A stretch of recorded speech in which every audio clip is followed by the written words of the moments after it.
দেশজুড়ে যখন আম গাছে শুধু মুকুলের আভাস, ঠিক তখনই চাঁপাইনবাবগঞ্জে কিছু বাগানে ধরা দিয়েছে পাকা আম।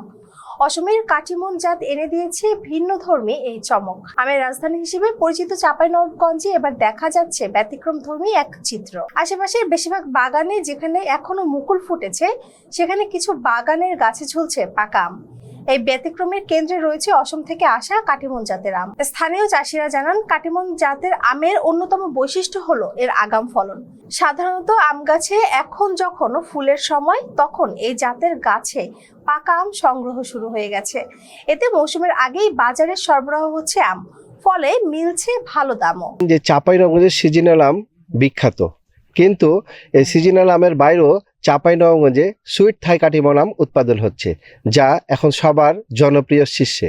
গত বছরের ফেব্রুয়ারিতে আমি এই ডগাগুলো করেছি, যার ফলে যে এখন যে আমগুলো দেখতে পাচ্ছেন, এই আমগুলো বিভিন্ন রকমের আছে, বিভিন্ন সাইজের আছে বর্তমানে। কৃষি সংশ্লিষ্ট কর্মকর্তারা বলছেন, কাটিমন আম সঠিক পরিচর্যা করলে বছরে একাধিকবার ফলন দিতে সক্ষম, ফলে এটি কৃষকদের অন্যতম লাভজনক বিকল্প হয়ে উঠতে পারে।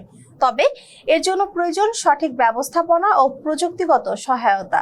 চাঁপাইনবাবগঞ্জে এবছর প্রায় 4,462 হেক্টর জমিতে কাটিমন আছে। যারা উদ্যোক্তা কৃষক আছে, তরুণ কৃষক আছে, এই তরুণ কৃষকরা এই কাটিমন আমের মৌসুমে আম না নিয়ে অমৌসুমী বা মৌসুমের বাইরে তারা আমগুলো নিচ্ছে। এতে করে আমের সরবরাহ যেমন সময় বৃদ্ধি পাচ্ছে, সাথে সাথে এই উদ্যোক্তা কৃষকরা ভালো দাম বিক্রি করতে পেরে তারা ভালো হচ্ছে। জলবায়ু পরিবর্তনের প্রেক্ষাপটে এমন নতুন ও সহনশীল জাতের আম চাষ দেশের ফলন ও উৎপাদনে ইতিবাচক ভূমিকা রাখতে পারে। কাটিমন আম পাততে পাততে আমরা সব এখন ব্যস্ত, গোটা বছরই প্রায় আম পাওয়া যাচ্ছে। চাঁপাইনবাবগঞ্জের কাটিমন আমের এই আগাম ফলন তাই শুধু চমকই নয়, বরং সম্ভাবনা নতুন দিকও উন্মোচন করছে।